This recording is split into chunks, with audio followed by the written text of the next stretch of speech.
मैं गीता पे हाथ रखकर कसम खाती हूँ कि मैं जो कहूंगी सच के सिवा कुछ नहीं कहूंगी। क्या आपको पता है कि कोर्ट्स में गीता, कुरान, बाइबल और अन्य धार्मिक ग्रंथों को रखा जाता था और आई विटनेस को उसके धर्म के हिसाब से कसम खिलवाई जाती थी। क्या आपको पता है कि आजकल कोई भी गीता या कुरान पर हाथ रखकर कसम नहीं खाता है? जो फिल्मों में बताता है वो आजकल प्रैक्टिस नहीं होता है।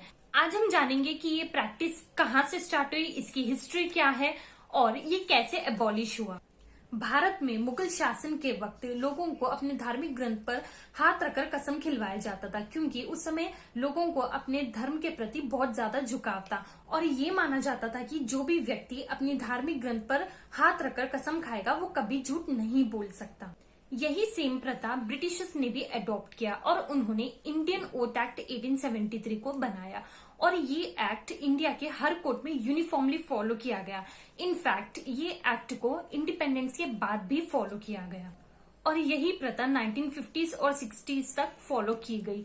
जैसे कि हिंदू गीता, क्रिश्चियन बाइबल और मुस्लिम्स कुरान पर हाथ रखकर कसम खाने लगे। तो ये पूरा सिलसिला 1969 में खत्म हुआ, जब लॉ कमीशन ने अपनी 28th लॉ कमीशन रिपोर्ट में कुछ चेंजेस करने के लिए सजेशंस दी। ये सब चेंजेस लाने का सिर्फ एक ही रीजन है, ताकि सिस्टम को और ज्यादा यूनिफॉर्म और सेक्युलर बनाए, ताकि दुनिया का हर इंसान अलग अलग ग्रंथों पर हाथ रखकर शपथ ना खाए, बल्कि सभी एक ही प्रकार से शपथ खाए। तो अब आप क्या कहेंगे? मैं ईश्वर को साक्षी मानकर ये शपथ लेती हूँ कि मैं जो कहूंगी सच कहूंगी और सच के सिवा कुछ नहीं कहूंगी।